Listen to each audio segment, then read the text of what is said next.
Bueno, muy buenas noches, ¿cómo están? Ahí ya estás, Horacio, conectado. Bienvenido, Horacio, para este taller que disfrutamos todas las semanas. Horacio, gracias por estar, gracias por compartir. ¿Estás con frío? Hoy se te ve con una camperita.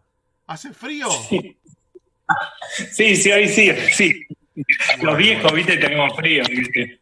Bueno, bienvenido. Gracias por estar, gracias por... Yo sé que cancelás otras cosas para estar con nosotros y hoy para hablar de un tema fuerte, ¿no? El miedo a Dios. Así que lo dejo en tus manos. Bienvenido, bienvenido a todos los que están aquí por Zoom y bienvenido a los que van a ver este video después en nuestro canal de YouTube. En tus manos, Horacio, te escuchamos. Muy bien. Bueno, buenas noches a todos, a todas. Bueno, hoy tenemos el miedo a Dios. Este es un tema, diríamos, que no podía dejar de ser tocado entre todos los miedos que venimos dando, ¿no? Miércoles a miércoles, ¿no? El miedo a Dios.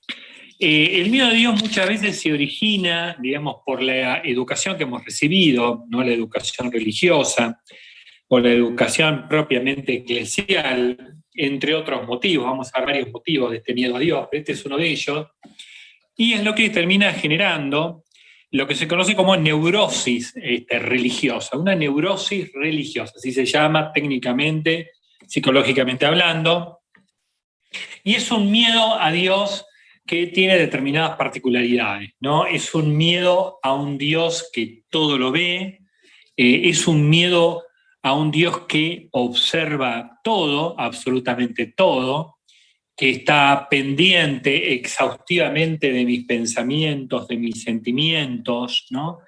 Miedo a un Dios que condena a quien no cumple los mandamientos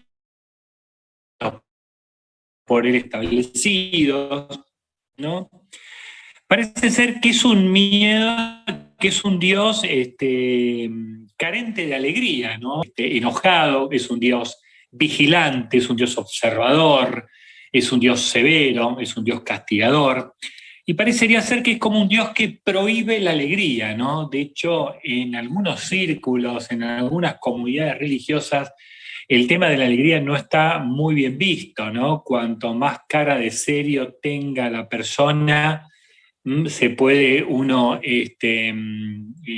tener, digamos, la garantía de que más cercano está a Dios, ¿no? Fíjense cómo se va distorsionando la imagen de Dios y vamos configurando nosotros como personas, diríamos, con unas características que están totalmente alejadas de lo que podríamos ver en el Evangelio, en los Evangelios, en Mateo, Marcos, Lucas y Juan, una imagen de Dios totalmente diferente, esa imagen que es más parecida a la imagen del Dios del Antiguo Testamento que al Dios revelado en Jesús, ¿no? Esto para los creyentes, ¿no? Otra característica que tiene este Dios es que es un Dios como insatisfecho con el ser humano, ¿no? Entonces siempre está pidiendo más, siempre está insatisfecho, ¿no? Siempre está descontento, razón por la cual el hombre se siente rechazado por Dios y siente culpa, ¿no? Esa famosa oración, diríamos, que hemos escuchado una y otra vez, por mi culpa, por mi culpa, por mi gran culpa, son esas personas que tienen una culpa, digamos, sistemática, diríamos, un estado de culpa que lo lleva a sentirse condenado y pequeño, insignificante, ¿no? Esto también lo lleva a sentir un odio contra sí mismo, un auto-odio, diríamos, ¿no? Y busca muchísimas veces vínculos o posicionamientos desde la sumisión, ¿no? O sea, busca someterse, ¿no? A las autoridades, ¿no? Cómo se somete a Dios, que es la autoridad suprema, ¿no? Y vive con dudas atormentadoras que no lo dejen en paz, ¿no? Esta es la característica básica de esta neurosis religiosa que a lo mejor alguno de ustedes, alguno de nosotros, de alguna manera, en alguna medida, podríamos llegar a tener, algunos más, algunos menos, ¿no? Y que es preciso tratar para erradicar de nosotros una falsa imagen de Dios que es totalmente destructiva, autodestructiva y totalmente destructiva de nuestros vínculos y nuestra vida misma, ¿no? O sea, nos quita la salud, ¿no? Nosotros creemos que Dios es un Dios de vida, por lo tanto quiere la salud, no quiere la enfermedad del ser humano, ¿sí? Bien, ahora, ¿de dónde viene esta imagen que tenemos de Dios y que nos neurotiza tanto? Bueno, algunos autores dicen que muchas veces viene montada esa imagen de Dios en referencia a las vivencias que hemos tenido nosotros siendo niños, ¿no? Aquellos que hacían de autoridad, padre o madre, o aquel o aquella que hacía de autoridad, que cumplía ese rol, ya sea, ¿no?, biológico o no, sobre esa imagen que tenemos, ¿no es cierto?, se monta muchísimas veces la imagen de Dios. Para decirlo así sencillamente, padre, madre, autoritarios, Dios autoritario. Padre, madre, severos, Dios severo. Padre o madre castigador, Dios castigador. Muchas veces es una, diríamos, proyección de esa imagen, ¿no?, de nuestros propios padres a Dios. Obviamente no es algo justo, pero que está muchísimas veces en ese vínculo con quien es la autoridad, diríamos, suprema, el dueño de la vida, Dios mismo, ¿no?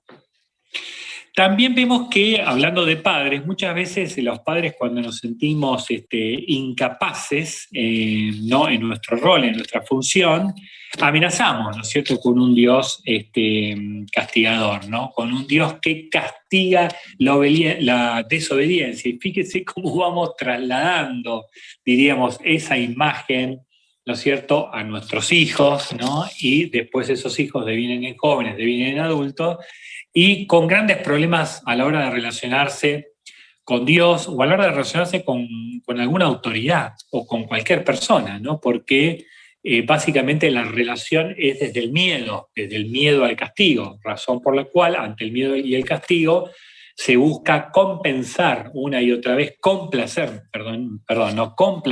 una y otra vez, y bueno, estamos en muchas posiciones así como asimétricas, como desparejas, que nos causan un gran sufrimiento.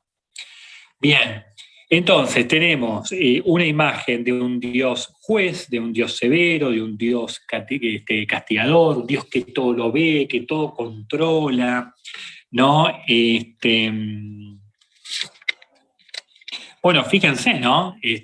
Tremendo, ¿no? Digamos, esta imagen de Dios que podemos llegar a tener o que pueden tener algunas otras personas. Y esta imagen de Dios justamente nos hace muchísimas veces sentirnos pequeños e impotentes, que no podemos nada, ¿sí? Razón por la cual muchísimas veces, como les dije recién, formamos parte de vínculos en los cuales muchas personas nos someten, ¿no?, por nuestra sumisión, por estas ganas de estar complaciendo, ¿no es cierto? A Dios también se va trasladando a nuestras relaciones, diríamos, de todos los días cotidianas, ¿no? Como que se van mezclando la relación con Dios y la relación con los demás y la relación con mí mismo, o la relación con mí mismo, la relación con los demás, la relación con Dios, se va como mezclando todo, se arma una mezcla que obviamente no es nada sana, ¿no? Bien. Esta causa de este miedo a Dios, como yo dije al principio, no solamente está como causa en la educación religiosa que hemos tenido o en la educación de las iglesias en las cuales nos hemos formado, sino que muchas veces también está relacionada con la misma persona. ¿Qué quiere decir esto? Que a veces el miedo hacia nosotros mismos, a veces tenemos miedo de nosotros mismos, se traslada a Dios, ¿no es cierto? Entonces, ¿qué quiero decir con esto? Cuando hay una persona que se juzga mucho a sí misma, entonces vamos a ver que tiene una idea de un Dios juzgador, de un Dios juez, ¿no?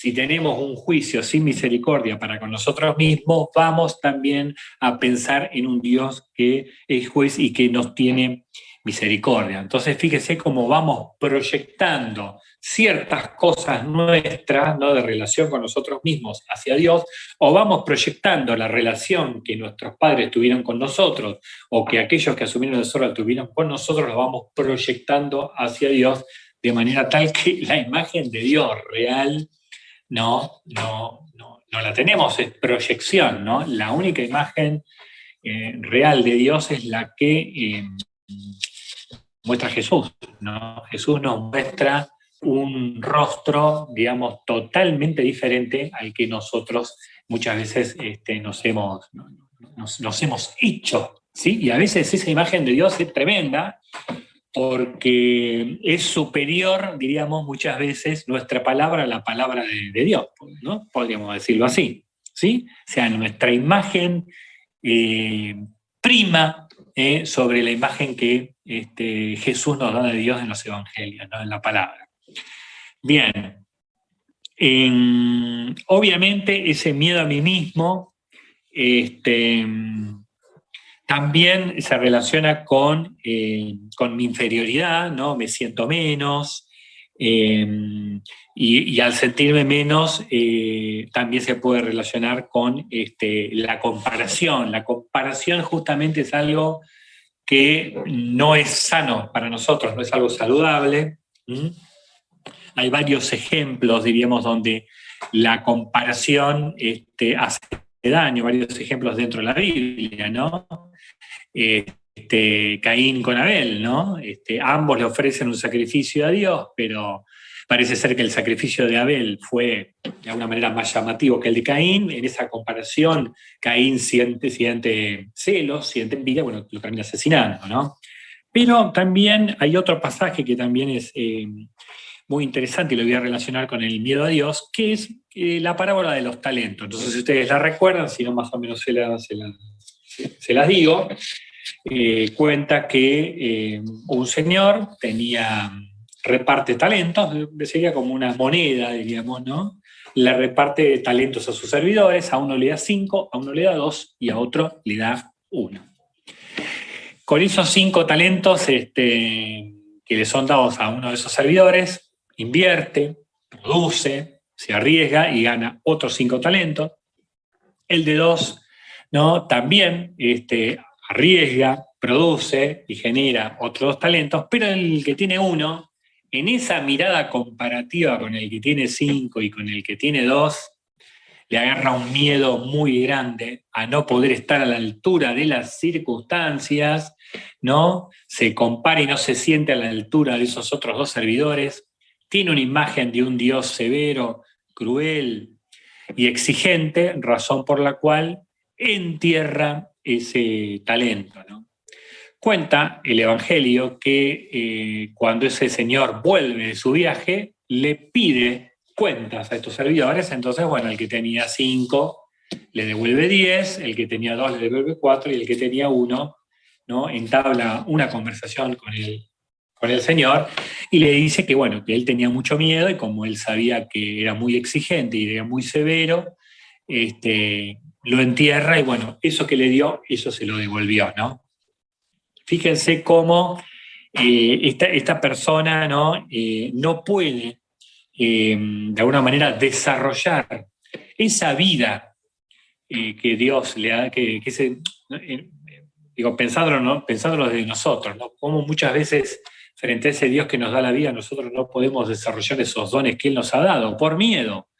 Por miedo no desarrollamos esos dones, no nos arriesgamos, ¿no?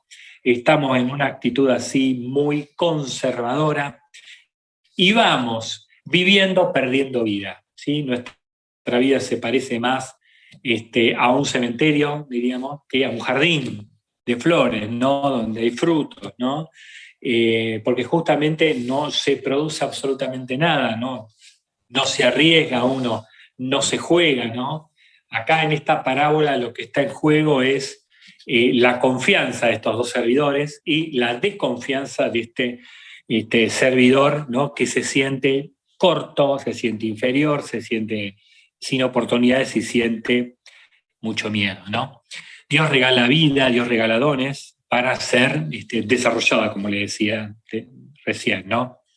Y también podemos ver en este servidor cómo tenemos muchas veces miedo a perder lo que se nos ha dado, miedo a perder, miedo a ser evaluado, porque este hombre justamente tenía mucho miedo a la evaluación de este señor, mucho miedo a perder, y se esconde, como muchas veces hacemos nosotros, ¿no? Que nos escondemos. Tengo que tomar un poco de agua porque ya me quedo sin voz. Lo que hacemos es escondernos, ¿no? Como este hombre escondió bajo tierra ese talento, muchas veces nosotros nos escondemos a nosotros mismos, ¿no? Y justamente esa es, digamos, lo que señala, digamos, este servidor como algo malo, ¿no? El esconderse, ¿no? El no animarse, el no arriesgarse, el no producir, el no jugarse. No sabemos, ¿no? Porque la parábola sí no lo dice. ¿Qué pasó? ¿Qué hubiera pasado si estos dos, el que les dieron 5 y en los 2 hubieran perdido todo? No nos dice eso. Pero la gran diferencia entre unos y otros es que uno arriesgó y el otro no arriesgó nada. ¿Sí? Entonces, tenemos por un lado estos dos servidores que confían en sí mismos, ¿no? Que asumen riesgos y que creativamente ponen todo lo que está a su alcance para producir más. Y por el otro lado lo que tenemos es el otro servidor con desconfianza, con miedo a perder, con miedo a ser condenado, ¿no? Con un miedo que paraliza. Y justamente, ¿por qué? Porque tiene esa imagen de un Dios severo, ¿no? Muchísimas veces la imagen de Dios y la imagen que tenemos de nosotros mismos se asemejan, ¿sí? Así como nos tratamos, así nos sentimos tratados por Dios, ¿sí? Y son meramente proyecciones. Y por último, lo que les quiero también resaltar, lástima que ustedes no tienen acá el texto, si quieren la próxima se lo digo, que cuando el señor se acerca a pedirle su talento, digamos, o lo que produjo, la expresión que utiliza es, acá está lo tuyo. Casi agresivamente. Muchas veces también el miedo genera agresión, ¿no? Autoagresión y agresión hacia los otros, ¿no? Y justamente lo que hace la agresión es matar la vida, que es justamente lo que hay que cuidar. Matar nuestra vida o matar la vida de Dios en nosotros. Bueno, entonces, esta viene a ser entonces las líneas, ¿no? Que podríamos decir que nos va marcando Jesús, como le decía el otro día, como terapeuta, como terapia, ¿no? Para cada uno de nosotros, ¿no? Esto de asumir riesgos, tener una disposición creativa para enfrentarnos, para confrontar frente a nuestros propios miedos y cambiar esa imagen que tenemos tan poco justa de Dios mismo, razón por la cual es muy importante ir una y otra vez a los que son creyentes a los evangelios, ¿no? Mateo, Marco, Lucas y Juan, como digo yo, para ver cuál es el Dios que predica Jesús, ¿no? Es un Dios totalmente diferente al Dios del Antiguo Testamento y muchísimas veces un Dios totalmente diferente a como nosotros lo pensamos, ¿sí? A veces escuchamos muy poco lo que Jesús tiene para decirnos de Dios. De hecho, si ustedes analizan con atención, van a ver que el trato que tiene Jesús con Dios es sumamente familiar, muy familiar, ¿sí? De hecho, hay una palabra que es Abba, ¿no? Que es con la cual Jesús llama a Dios, que es una palabra que se utilizaba en la época propia de Jesús para llamar a los papás, ¿no? Es un diminutivo, podríamos traducirlo como papi, ¿no? Como papito. Fíjense diríamos, este trato, digamos, tan cercano, tan cariñoso, tan tierno, porque así lo experimenta Dios, así lo siente Dios, Jesús mismo, ¿no? Que no es otro que Dios hecho carne, Dios hecho hombre, para que el hombre entienda de una vez por todas lo que Dios es. Dios siempre va a querer la vida, no va a querer, diríamos, la muerte para nosotros, sino que vivamos y que vivamos con plenitud. Bueno, entonces, preguntas ahora, a ver, que tengan para hacerme, los escucho. ¿Cómo va? Una pregunta. Dale. Entonces, si obviamente nosotros vemos al Dios que predica Jesús en el Evangelio, que es un Dios de amor, un Dios de misericordia, la concepción judía del Antiguo Testamento era un Dios erróneo, un Dios que no existía o un Dios que se proyectaba en sí mismo. Me surge esa duda. Sí, sí. Porque... Mira, ¿cuál es la diferencia entre el Antiguo Testamento y el Nuevo Testamento? Que en el Nuevo Testamento tenemos al Dios encarnado. En el Antiguo no está Dios encarnado, razón por la cual es como que el ser humano fue pescando algunas cuestiones relacionadas a Dios, pero no terminaba de poder captar en profundidad a Dios mismo, ¿no? Por eso Dios mismo tiene que encarnarse, porque justamente el límite humano justamente hacía que se lo malinterpretaba. Si vos, Juan, lees algunos textos del Antiguo Testamento, son textos muy crueles, ¿no? Y a veces es muy difícil, si te pones a pensar, es muy difícil decir es palabra de Dios, porque, bueno, hay matanzas, ¿no? Hay salmos que son realmente muy violentos, muy agresivos, ¿no? A veces, obviamente, porque era fruto de la espiritualidad de ese tiempo, diríamos, ¿no? Pero hay una evolución, diríamos, ¿no?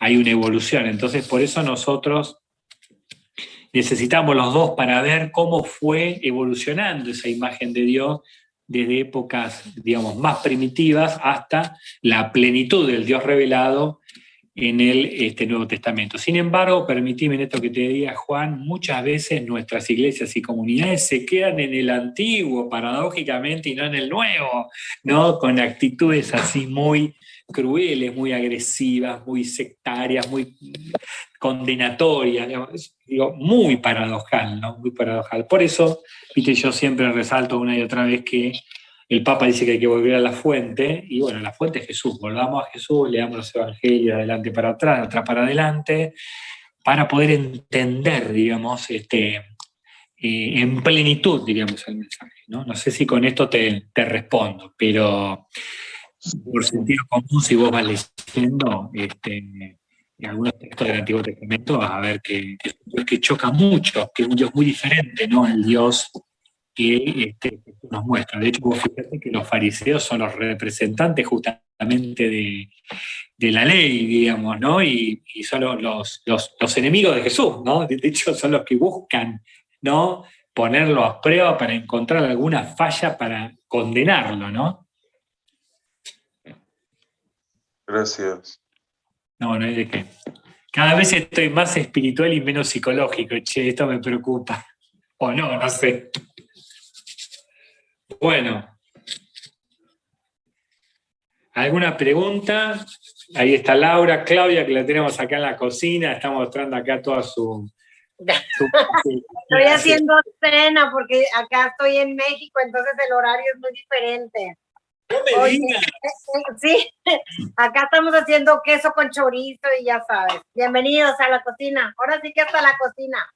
Bueno, qué bueno. Mira, fíjate que a mí ahorita me encanta la explicación que das, precisamente, a veces no me acomoda entrar por los horarios, pero siempre los busco después. Ahorita que comentabas eso, como en el Antiguo Testamento, pienso en Agar, por ejemplo, cuando es Agar y es Israel, ¿verdad? O que es Ismael como el hijo de la esclava, como la antigua ley, basados en la ley, nada más, ¿verdad? El ojo por ojo, diente por diente. Y como el hijo de Sara, ¿verdad? Es el hijo de la libertad. en el amor, ¿sí? De donde venimos todos. Y esa es la prefigura de Cristo, ¿verdad? De la ley de Cristo, de la ley del amor, del perdón, de la ternura. Y aún así me encanta la parte donde aún en el desierto Dios va y la busca. Y no se pierde ese hijo. O sea, jamás se va a perder un hijo, ¿verdad? Como jamás dejaríamos perder un hijo de ninguna manera. Lo que hay que cambiar es esa mentalidad que tenemos a veces arcaica, que crecimos con ella, tampoco sentirnos culpables porque fuimos educados. Yo fui educada en colegios religiosos y sí me tocó incluso con mis hijas que ahora tienen 25, 26 años, que les decían de que pues ponte una piedrita en el zapato para que lo ofrezcas. Entonces, pues ¿cómo? Si es una niña de 6 años, no tiene que tener una piedra en el zapato, puede ofrecer otras cosas, pero es parte del proceso de crecer y que todavía ahora mis hijas ya grandes dicen, ay, yo me acuerdo que me decían eso de chiquita. Bueno, pero eso era antes. Exacto. No te puedes quedar con eso, ¿verdad? Y bueno, se me vino a la mente ahorita, ahora que estaba precisamente en una clase de Sagradas Escrituras, la comparación. Y lo importante es como llevarlo a la práctica y llevarlo a la vida, porque yo me he cachado muchas veces con ese juicio.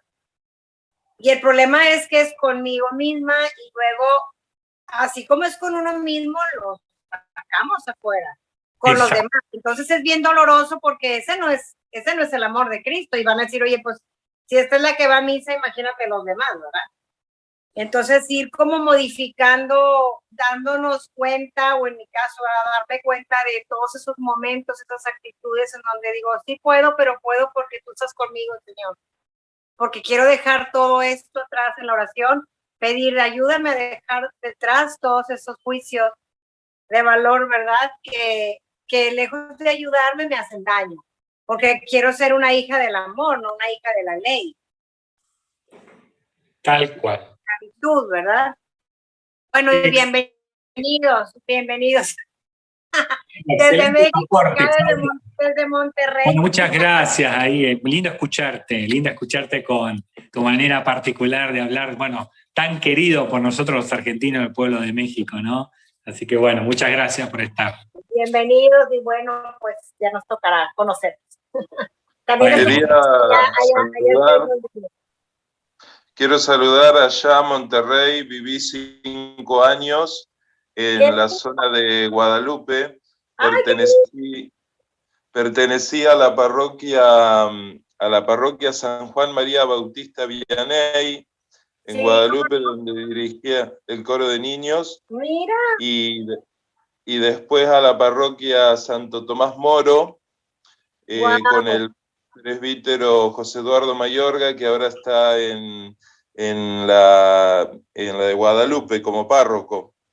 Así que saludos para la gente de Monterrey, que tengo muchos afectos allá.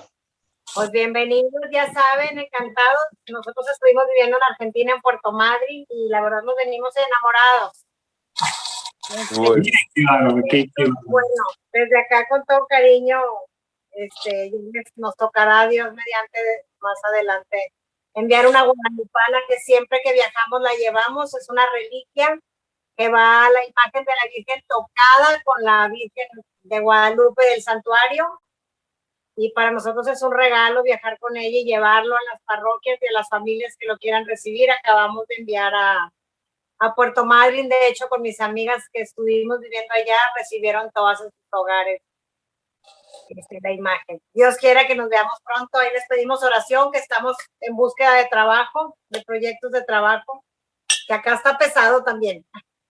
Pero bueno, Dios no desampara precisamente en ese vivir en la fe, en el amor, no vivir en la ley, ¿verdad? Esperamos pronto un empleo de bendición. Saludos. Qué lindo, qué lindo. Bueno, qué bien. Acá nos vamos enterando acá de historias, ¿no? Esto está bueno, está muy bueno, ¿no? Toda la historia. Ahí Juan como músico.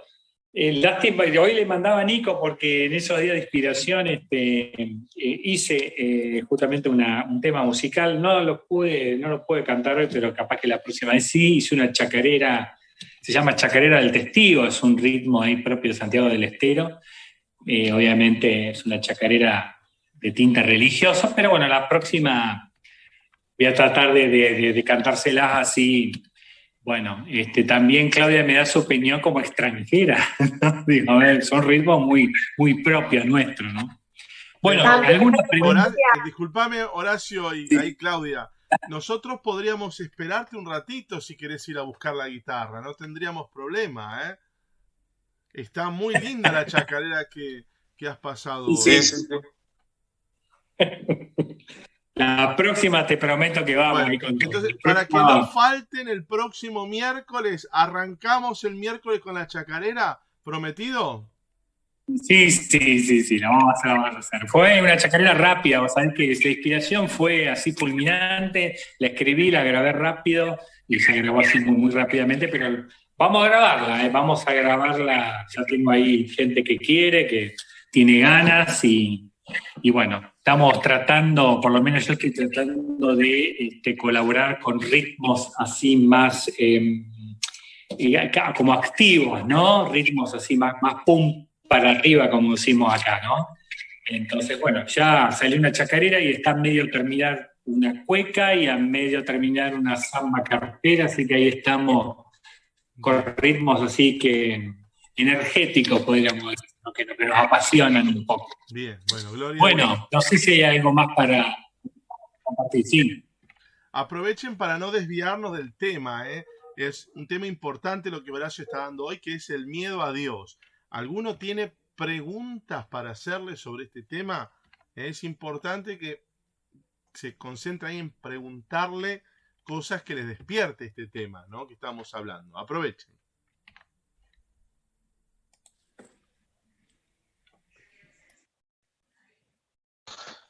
Otra pregunta. Yo me acuerdo de los grandes santos que por ahí se autoflagelaban, se daban látigos, creyendo que eso era un sacrificio, una ofrenda para Dios, pero a la vez eran grandes santos.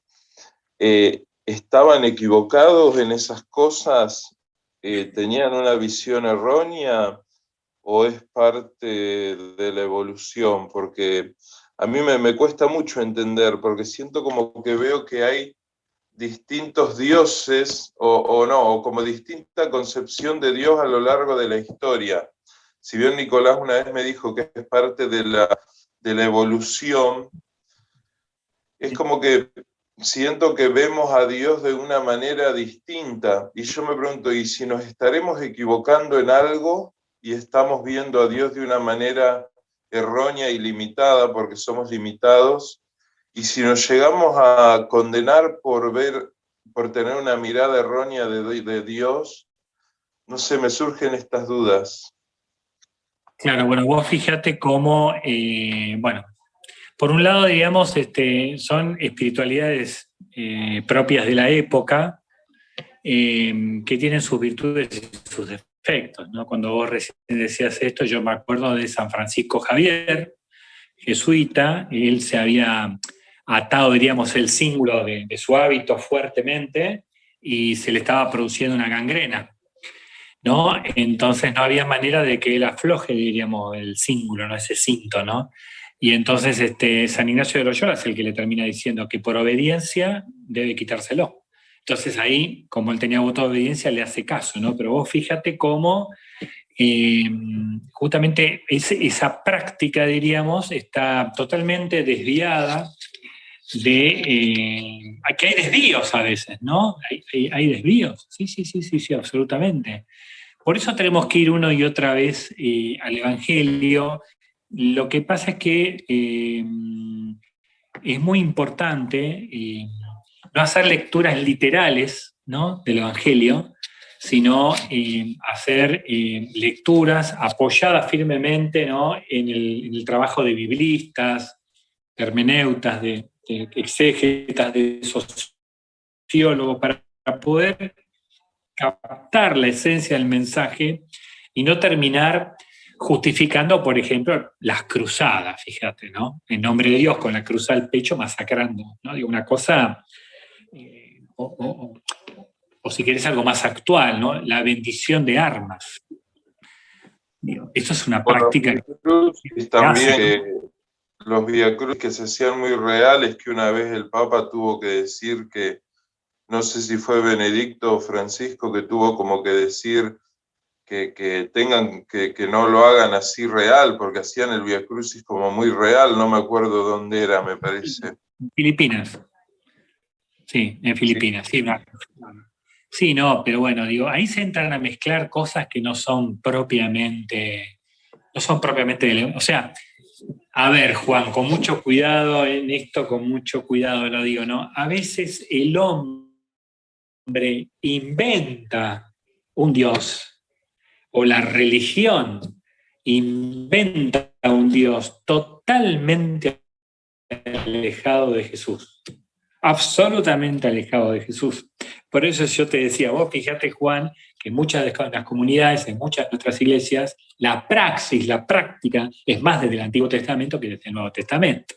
¿No? Cuando en el Nuevo Testamento, ¿no?, tenemos a la mujer que fue encontrada en una situación de infidelidad, ¿no? Y Jesús dice: el que esté libre de pecado, que tiene la primera piedra. Nadie te condenó, yo no te condeno, no peques más. Se ve un trato cercano, se ve un trato amable, no se ve un trato, diríamos así, violento, no se ve un trato agresivo. Y sin embargo, muchas veces en las prédicas, ¿no?, o en las correcciones fraternas son terriblemente agresivas, ¿no? Que terminan lastimando tanto que muchas personas se terminan yendo de nuestra iglesia o comunidades, o se quedan, pero se los mata en vida. Son personas que no se ríen, que están amargadas, ¿no?, con sentimientos muy negativos sobre sí mismos, y la fe termina siendo más un peso, ¿no es cierto?, que otra cosa, ¿no? No tienen cara de buena noticia precisamente, ¿no? ¿Cómo van a entusiasmar? Y además creo que el signo distintivo de nuestra espiritualidad como cristianos es el amor fraterno. Punto. Acá, ni cruces, ni sotanas, ni una manera de hablar. Acá los discípulos los discípulos de Jesús se reconocen en el amor. Que es la lectura que viene en el domingo justamente de ahora, ¿no? El domingo que viene la lectura donde Jesús dice: bueno, les doy un mandamiento nuevo, ni siquiera lo impone, les doy un mandamiento nuevo, ámense los unos a otros como yo los amé, ¿no? Bueno, fíjese, en eso la iglesia de los primeros tiempos creció rápidamente, ¿no?, en el mundo pagano, porque veían el trato que tenían entre sí los cristianos, ¿no? O sea que podemos afirmar que la autoflagelación nunca es un medio para alcanzar la santidad. No. Es ¿sabés qué? Me parece que es como un medio para alcanzar. Lo que pasa es que no hay que ser anacrónicos, ¿viste? En esto, Juan Pablo, digo, porque nosotros hoy por hoy hemos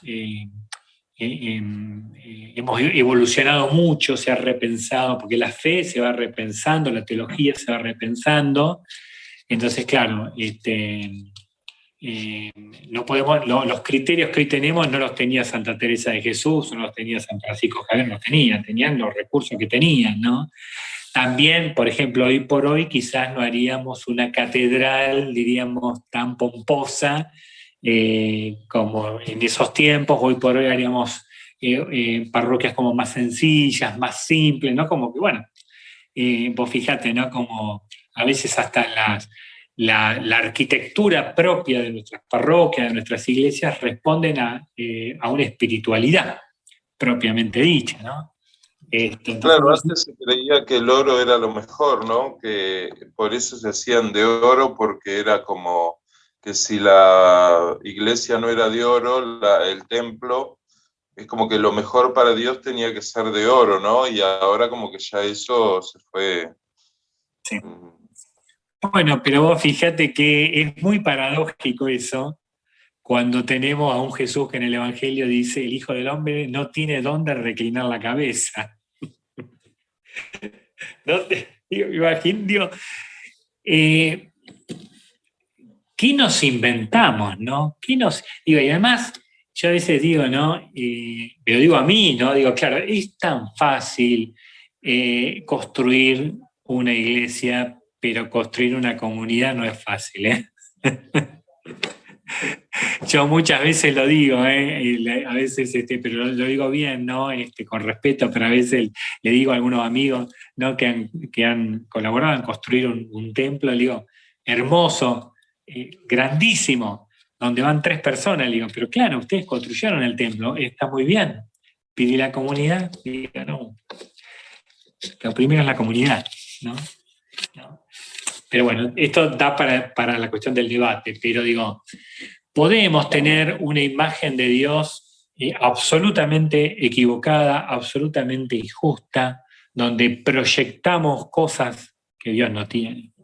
Entonces, para tener un verdadero rostro de Dios hay que escuchar a Jesús. Jesús es Dios hecho hombre y Él nos explica, ¿no? A lo largo y a lo ancho de los evangelios cómo es ese Dios y cómo es ese reino que Él quiere instaurar, al cual estamos nosotros llamados. Gracias. A vos.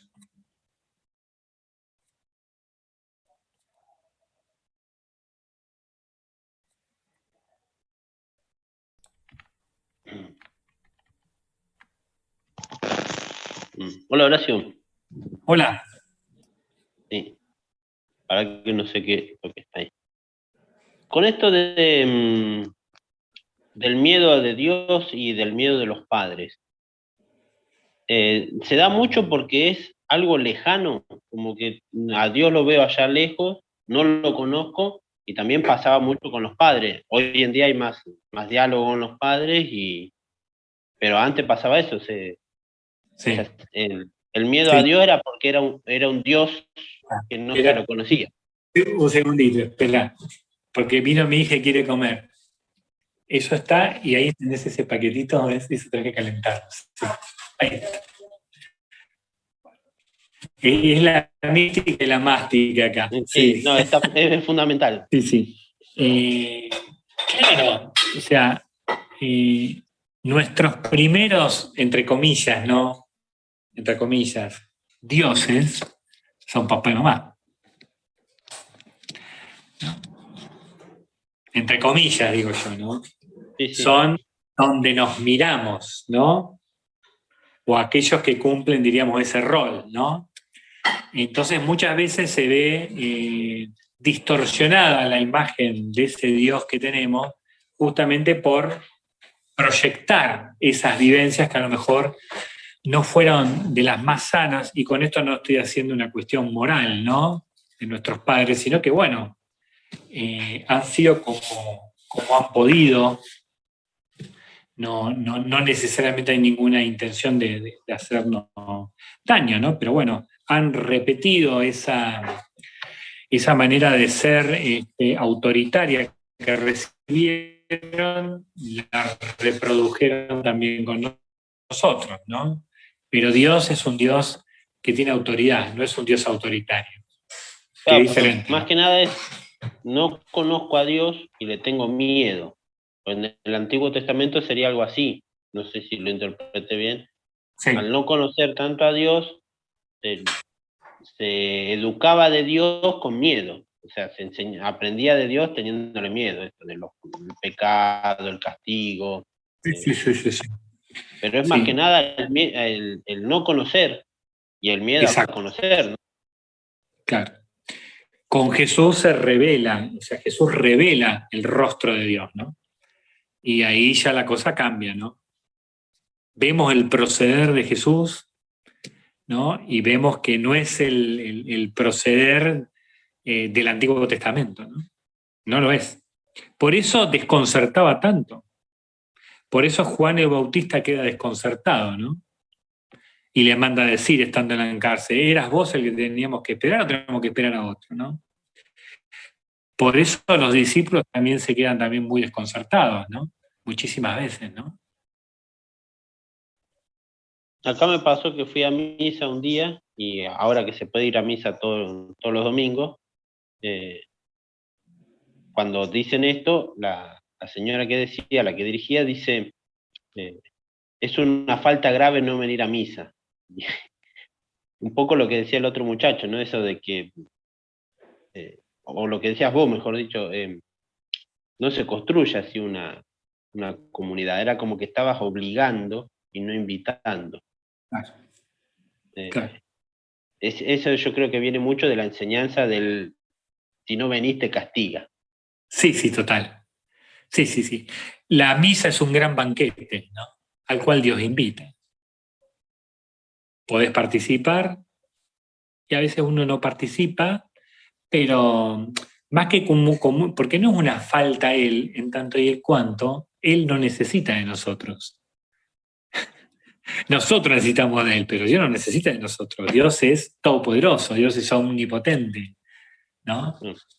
Pero bueno, con esta frase metía miedo ¿Eh? con esta frase, digamos que Claro, no invitaba, sino que ponía miedo para que fuera. sí, sí, sí. No vas a ir. Fruto de otra época, ¿no? Donde se creía que en la evangelización desde el miedo, ¿no? Gracias. A vos, Gaby, a vos.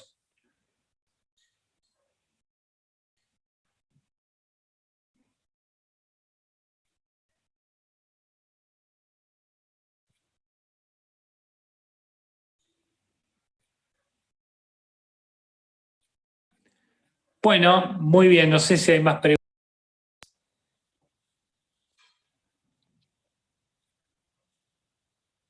Acá Vanessa levanta la mano. Dale, Vane. Hola, ¿qué tal? Yo quería hacer una consulta, porque en la palabra pide que seamos misericordiosos como Dios es misericordioso. Y bueno, yo he tenido relaciones donde me he expuesto de más por todas esas creencias, ¿no? Y bueno, y ahí tengo como conflicto con la fe. Y es como que me da conflicto también porque conozco lo que Dios pide o la palabra y no puedo hacer eso hoy en día. O sea, es como que no puedo ser siempre misericordiosa eh, o perdonar todo. Perdonar. ¿Eh? ¿Qué es perdonar? Por ahí soltar dolores y esas cosas, pero siento que uno no puede quedar igual frente a las relaciones.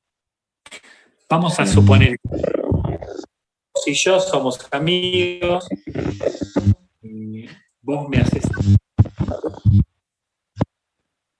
Y entonces te voy a decir, mirá, vos me vas a pedir perdón. Pero el perdón no es olvido, no es me olvidé, porque eso se llama amnesia. El perdón es otra cosa, sino sería amnesia. El perdón es básicamente no pagar con la misma moneda, ¿no? Injusticia, diríamos, frente a lo que vos hiciste. Yo hacer de las mías, no lo hago, pero ya el solo hecho de no vengar. Ahora bien, si vos trazaste la zanja entre vos y yo, te corresponde a vos rellenar esa zanja. Y a lo mejor la vas a rellenar con buena intención, pero a lo mejor el terreno no va a quedar muy firme, ¿no? Tendremos una relación que será la relación que se pudo hacer después de esa falta, ¿no? Es una relación. Quizás formal, quizás respetuosa, pero una relación. Quizás es un saludo, pero quizás no hay para más. Lamentablemente, no hay para más.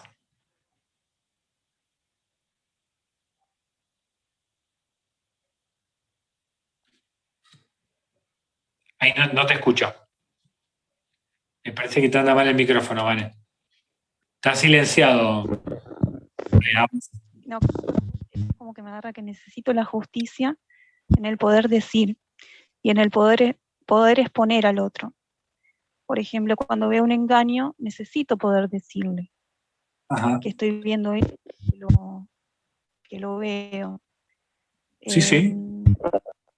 Bueno, hay personas que engañan, que no manejan toda una situación para que no, obviamente el engaño es para que no se vea algo que por medio de otras personas te llega y no reconocen por ahí esas situaciones, esas personas. Mira, está muy Pero yo bien eso. Vos tenés que juzgar a las personas. Podés juzgarlos a las personas, ya ahí no nos corresponde. No está mal, está mal. Si vos podés argumentar o Mm.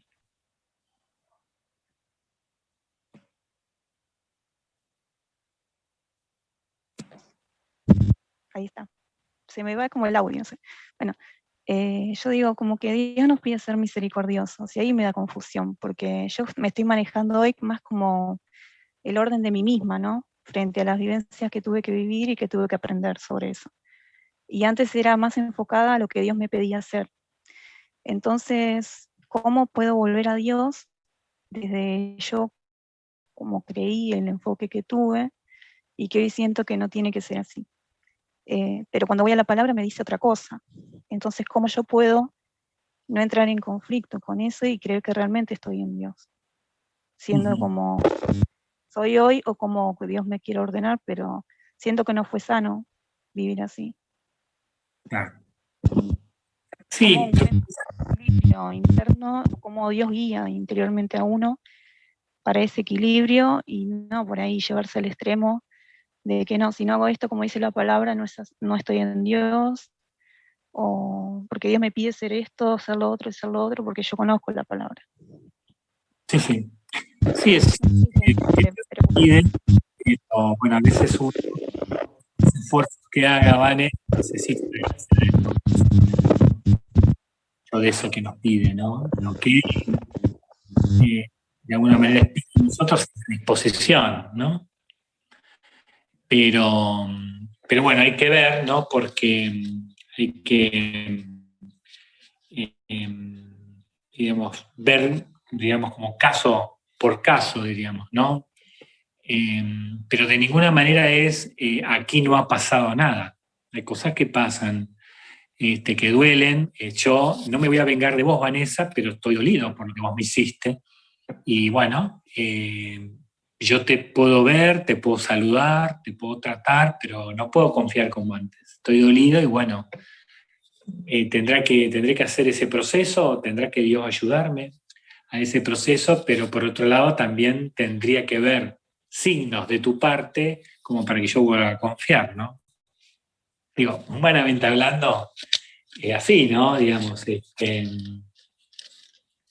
a veces, ¿sabes cómo me imagino esto? Tengo miedo que se me acabe la batería como la otra vez, pero hace muchos años, leí un libro que se llamaba Mi Cristo Roto. Se los cuento así brevemente, ese libro.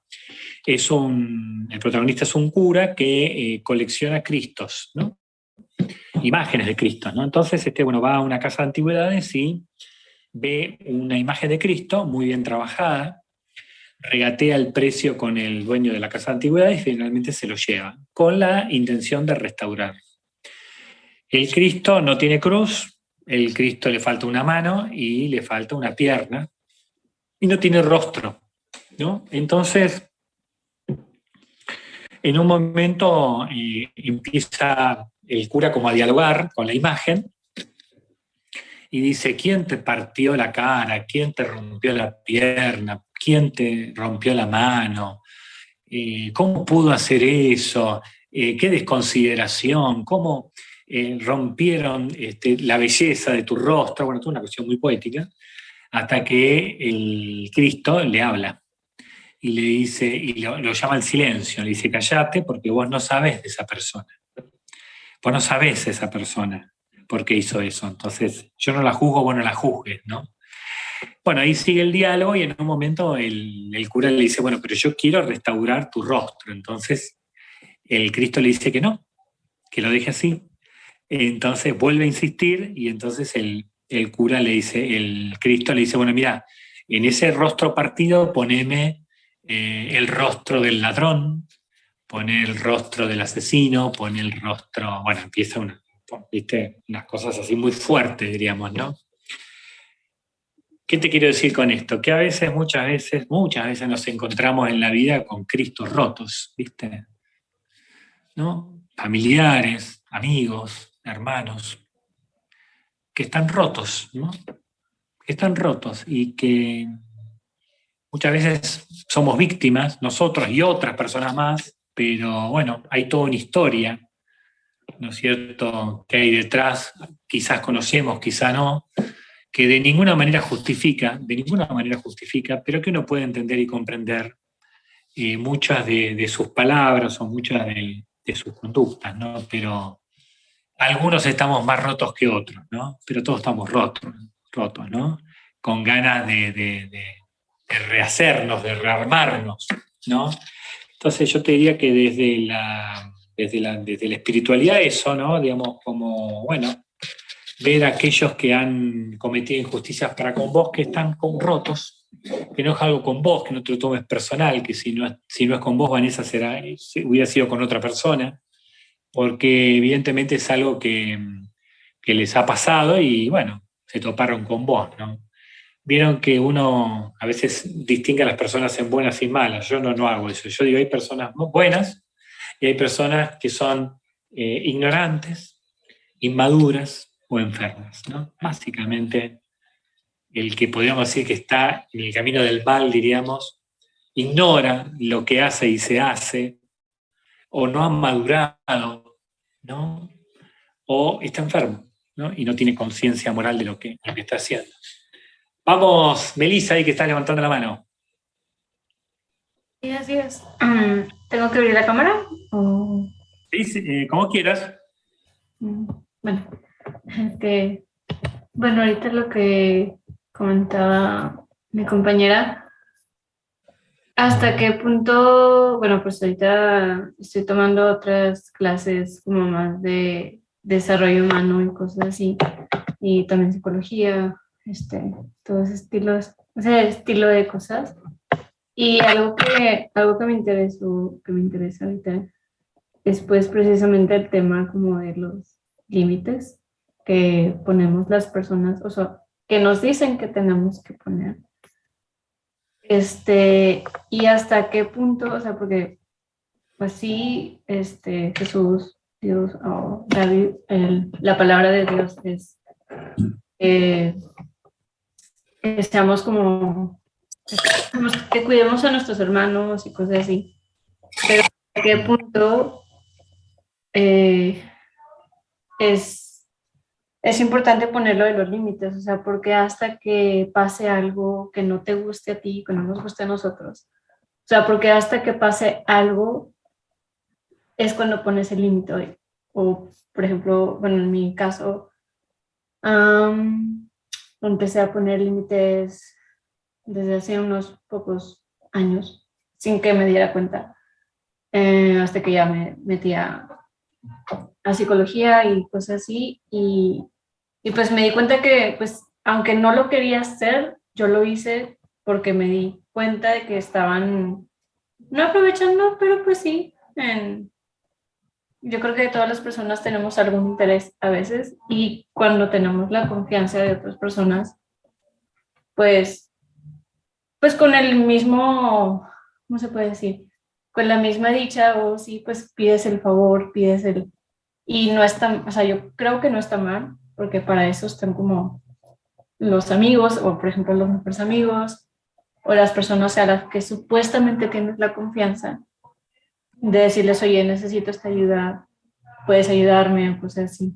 Pero también, pues, es como, o sea, ¿en qué punto es interés y en qué punto es el límite que se debe poner con la persona? Y siendo, sí, esas son las dos preguntas que tengo. No, mirá, frente a lo que decís se me ocurre, obviamente, mirando los evangelios, Jesús pone límites, ¿no? Jesús pone límites. Se pone firme, ¿no? Ante las autoridades religiosas y políticas de su tiempo, pone límites, no se deja pasar por arriba, ¿no?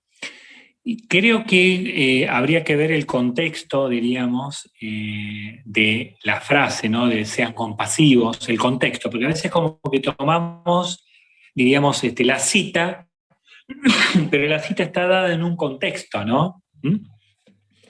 Me parece que justamente hace referencia, ¿no es cierto?, a los pecadores, digamos, que se acercan a Jesús, ¿no? Aquellos que estaban excluidos, digamos, por parte de las autoridades religiosas de su tiempo, ¿no? Básicamente eran los enfermos, los pobres, y también entran y los niños, las mujeres, diríamos, ¿no? Son los que quedaban como por fuera, diríamos, como fuera casi de la comunidad, diríamos, ¿no? Religiosa de ese tiempo, ¿no?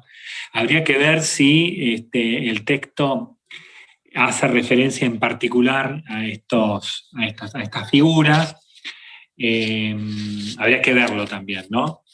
Pero, digamos, el tema de ser compasivos y ser misericordiosos, obviamente que implica también límites, ¿no? Digamos, a veces uno tiene que preservarse uno mismo porque ciertos vínculos, ciertas relaciones a uno le hacen mal o le enferman a uno. Entonces tiene que tomar distancia porque Dios nos puso a nosotros mismos a cargo de nosotros mismos, ¿no? Entonces tenemos que cuidarnos, tenemos que aprender a cuidarnos. Y a veces uno no puede y tiene que asumir que uno no puede con determinadas personas y que a veces es necesario tomar distancia y alejarse, ¿no? Que son cuestiones a veces que simplemente no se dan, ¿no? No se dan, y que si se dan, bueno, será por una gracia de Dios que nos pueda regalar, ¿no? Para que se den, ¿no? Entonces, cuando uno experimenta el límite, ahí es donde uno tiene que elevar los ojos al cielo y, bueno, pedirle a Dios, ¿no? Y bueno, que se haga la voluntad de Él, ¿no? Que uno tiene esa disposición, pero que uno no está dispuesto a pasar por la humillación, a pasar por la infamia, a pasar por el abuso, ¿no? A pasar por esas cosas que, digamos, lastiman nuestra dignidad como hijos de Dios. Sí. Ok. Pues, gracias. No, de nada. No sé si te respondí en eso, Melissa, pero bueno, digamos, como dice Jesús, ¿no? Hay que ser sencillos como palomas y astutos como serpientes. Frase de Jesús, no la digo yo. Entonces, a veces hay que tener, ¿no?, sencillez, a veces hay que ser astuto también, ¿no? Y no poner la cabeza donde sabemos que nos va a comer el león. Sí, claro.